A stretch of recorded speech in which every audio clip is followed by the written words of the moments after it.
Wait! I'm a what? Written by Artina Blackcharm. Chapter 13. Do you think I'm spooky? When it was October, there was a certain amount of weariness that Gothamites had. Things always got weird around this time of year. One year someone said a demon had been summoned, and another said that the vigilantes were vampires for a short while. Overall, typical Gotham shit, dialed up on the spooky and mystical factor. A few of the people in the neighborhood wondered how Bright Eyes would handle whenever things would come out of the woodwork. They didn't exactly expect that he would dial up the unusualness that already surrounded him. It was already known there were questions about Danny, like why he had shown up, and even as something as simple as how old he was.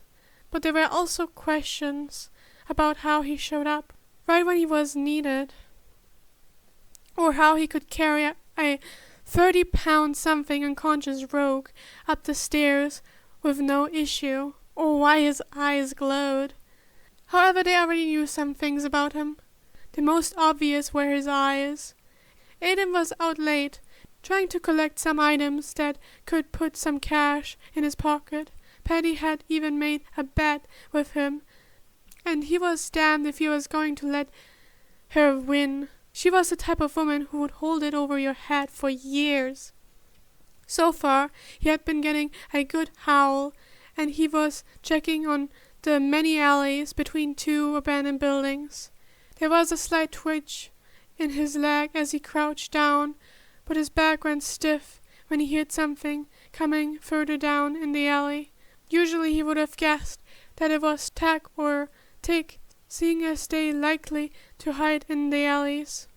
They were still relatively small enough to squeeze into all sorts of spots, but using an almost broken flashlight, he knew it wouldn't be those two kids. At the end of the alley, that was covered in darkness, two pairs of eyes looked at him. When the flashlight fell, the light went out, and Aiden fell back with a curse. Only one pair of eyes remained looking at him. You okay, Aiden? The relief that came was as swift as a punch, and Aiden let out a shaky sigh before getting up. He grabbed the hand Danny offered, and he finally got close enough for Aiden to see. He was carrying Miss Junie's cat in his arms. I'm fine. Just scared me for a second. Cookie got out again?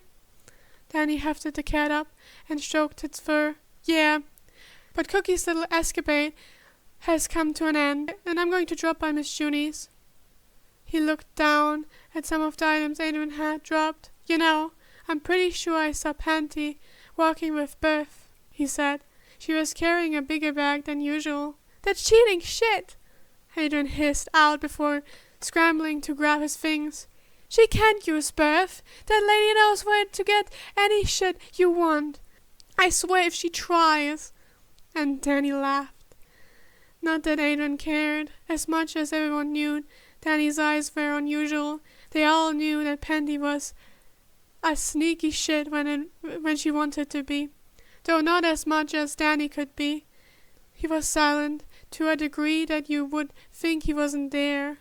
When Danny popped up, he usually startled people when he finally spoke or made a sound by moving some items, or just knocking on whatever surface he was near. But a lot of the street kids were quiet. They had to be if they wanted to avoid the worst of things out on the street, especially in Gotham, except it was startling to realize that sometimes they couldn't hear Danny breathing. Snaps had been talking to him. She had been doing her usual info dump on what was going around in different parts of the neighborhood and city. Danny always listened carefully, even asked some questions, but never a question that doubted her credibility. Not that anyone did that. They knew better than to do that. In breaks of the conversation, Snaps got used to hearing Danny's breaths. It's a small thing, but it was there, filling in the silence along with her own breath. Except one time, she realized she could only hear hers. There was a small moment of panic at the lack of noise, and Snaps quickly looked at Danny. Had something gone wrong? Was it another gas attack that had yet to reach her? Was Danny about to drop dead? But there Danny was, standing with a pensive look on his face, no doubt going over different details and coming up with his next question. He looked fine. He just wasn't breathing. His chest was completely still. Snaps had stopped too. She held her breath, and it didn't take long for her to feel the need to let it out and suck in another. She only did when finally Danny asked his question and his chest began to move again. Like always, she answered him easily, but for the rest of the interaction she kept focusing on the sound of him breathing. If she didn't pay enough attention, one could almost miss him. It happened more times than you would think. One time Gita had been walking home. Her eyes scanned the street around her like she had learned to do as a little girl like the others. There was a flicker to the side that she eyed, but nothing was there, and she looked in front of her again, only to scream. Her hands flailed about as her purse hit someone in the gut. A familiar voice said her name, and she finally got a better look at the person in front of her. "Danny!" Danny smiled at her as his hands held her purse that was about to spill. "What? I was here the whole time. You looked right at me. Didn't mean to scare you." Gideon lightly slapped his chest, and Danny laughed. "Well, you did, itty bitty." She grabbed back her purse and used it to point at him. "And now this doesn't help with you being the bat and shrinking afterward." "Oh, come on! How can you think of me like a sponge?" "When you stop acting batty." "I think I'm perfectly sane," he said, and Gita could hear the amusement in his voice. Lately, she's heard Danny play around with words and some puns. It was always amusing to hear the groans of aspiration from the little kitties that followed him around. Yeah, laugh it up. Anyways, for that, she tapped her purse into his chest one more time. "You are going to try Veronica's attempt at a spicy curry." At that, Danny grumbled about how Alicia took pleasure in torturing him. Meanwhile, Gita just laughed and started to walk again, while Danny followed beside her. It made her feel a bit more at ease, walking home knowing that Danny wouldn't hesitate to help out if they ran into trouble, though Gita still kept an eye out. She always did, though she didn't know how she'd missed Danny. She hadn't seen a thing. Gotham's cemeteries were short of limbo. It seemed with how untouched it was by the chaos of the city and destruction that occurred. Once Old Man LJ stepped through those iron gates, things became quiet. It was almost an unspoken rule to leave the cemetery alone. Those who had lived in the, at times, ruthless cities were allowed the chance to get as close to what one could call rest or peace. Old Man LJ laughed at the idea of the dead resting. They were just as ruthless as the city. Still, he'd go visit those he had lost over the years. He was heading back from visiting his last partner when he saw the figure of a young man that had become so intertwined with a neighborhood he had seen grow and shrink over the years, staring up at the angel statue at the center of the cemetery. Old Man LJ had been wary at first when Danny appeared, but slowly the unease had settled. He had seen much over the years, and all of it told him that Danny could be trusted. Along with that, even if Danny wasn't Gothamite born and raised, he wasn't a stranger to the tragedy the city has gone through. He could see it in Danny's eyes. It wasn't an uncommon thing for the young to look so aged in their eyes, so very, except sometimes there was a depth to that sorrow in Danny's eyes that LJ could not fathom. He wondered what had happened that caused Danny to end up in Gotham, in his neighborhood. What was it that made Danny look at ease in Gotham? Care about the folks who no one would look at twice, and yet be so friendly with those that everyone else ran away from in fear. LJ would have never thought that he'd feel calm watching the little boy, Eric, stare starry-eyed at Killer Croc's giant-scaled form, or Solomon Grundy walk around at night asking for Bright Eyes politely. LJ once heard Martin ask Danny about his trust in those two, specifically Grundy, since he was what people called a zombie, an undead monster. Death changes you, sometimes for the worse, for the better, and sometimes you can barely tell the difference.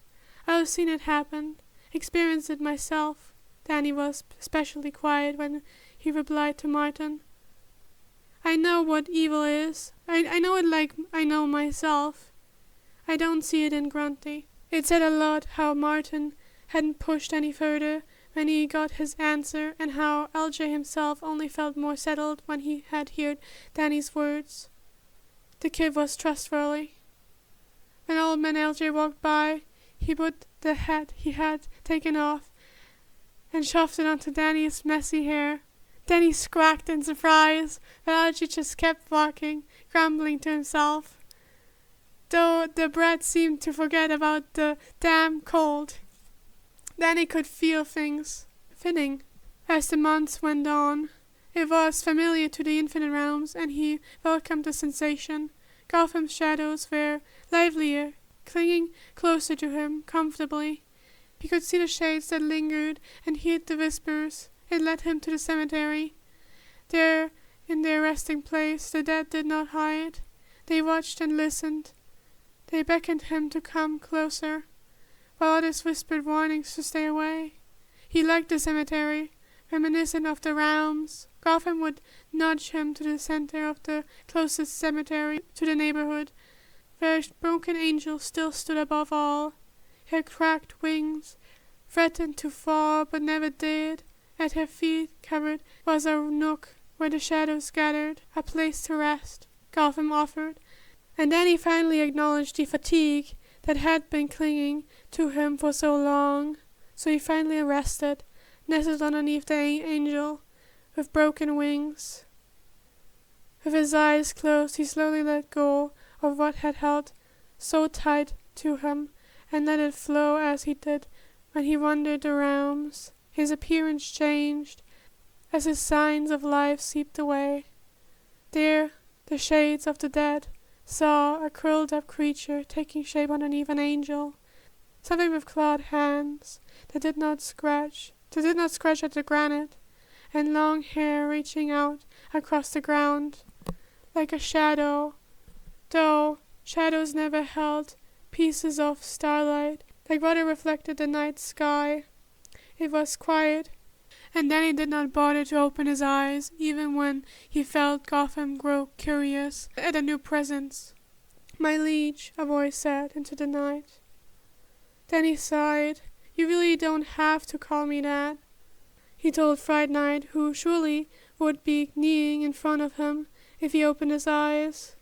"That is thy title, thou canst not be bid by any other." There was a resolute in Fright Knight's words, like the strength and unyielding of the sword he carried. "Even if I asked?"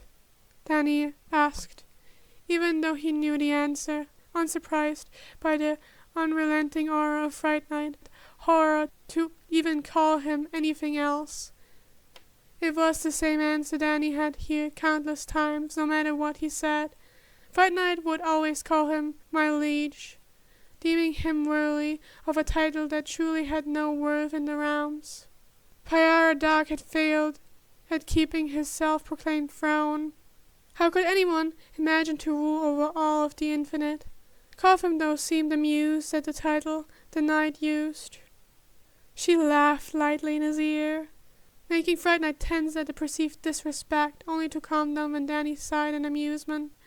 She lightly teased him with a nudge as Fright Knight grew confused by Danny's own ease and comfort with the city. "Say hello to Gotham, Fright Knight," Danny said, finally opening his eyes to the usual sight of the knight kneeling on the ground. Fright Knight bowed his head once again. "My lady." And this time Danny was the one who teased Gotham, but she simply peened instead. Her pleasure was shown in the wind that ruffled through his hair, and the wrapping of shadows that played amongst the purple flames that always accompanied Fright Knight. Danny saw Fright Knight watch the shadows warily. "She likes you." He wondered how Gotham may have reacted to a present she did not like. It was interesting to see her at work, even if she particularly enjoyed teasing him. She was a good friend. "I can sense they hunt." Fright Knight finally spoke, having decided that he would ignore the shadow brushing against his hair and cape. He looked at Danny, his eyes glowing from beneath his helmet. It was a sight that, at the very beginning, had made Danny feel nervous before a fight, but now it reminded him of times long past, and he felt a pang of melancholy. He looked away. A hunt. Fright Knight wasn't wrong in what he said. Then he did have one. The small neighborhood he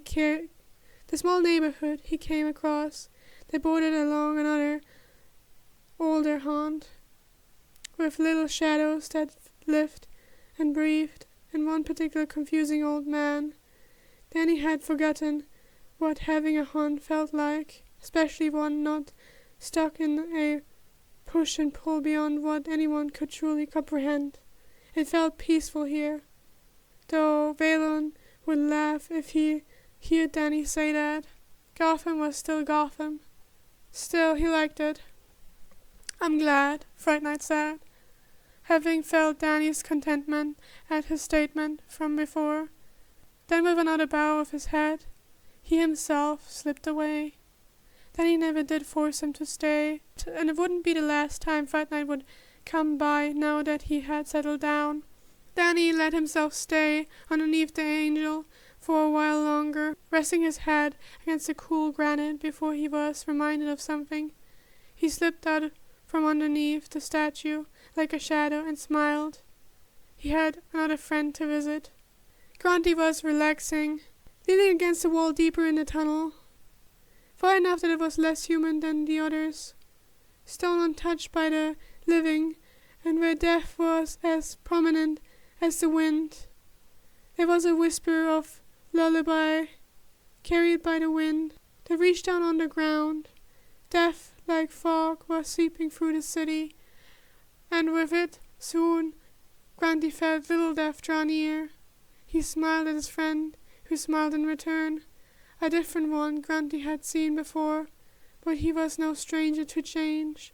Little Death was still small when he sat next to him.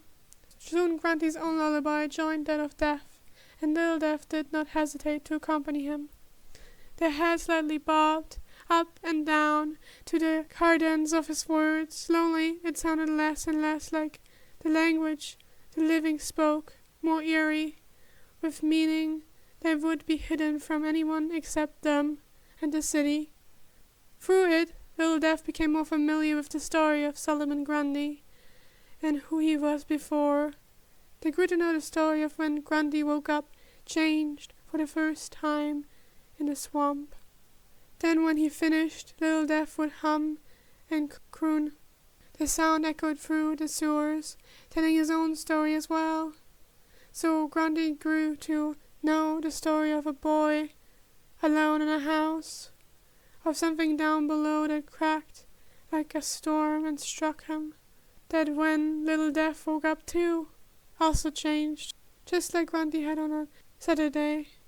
Grundy learned of how Little Death would change again and again, always knowing the echo of the storm that struck him. Grundy learned that Little Death's people changed too, but did not wake, and eventually he began to wonder for a long time in the place at the end and never ending. The two of them spoke no words, but none were needed. The two of them sat there and listened to the drifting lullaby as morning grew closer and closer, and little Death grew colder at Grundy's side, his head still lightly bobbing up and down to the melody. Gotham creaked and groaned. The gargoyle's claws shifted against the crumbling buildings. The pipes whispered of secrets told in dark alleyways, in the shadows. A gunshot rang out as another soul departed. A chill ran down into the sewers. Something watched from the above building. An echo of a scream was cut short. There was reports of a creature down below in the sewers. The only sign was its chilling song ringing out from the underground that made people feel an ache and grief that filled their lungs, causing tears to spring up in their eyes, and the sensation of something watching from the corner of their vision, always gone when they turned to look.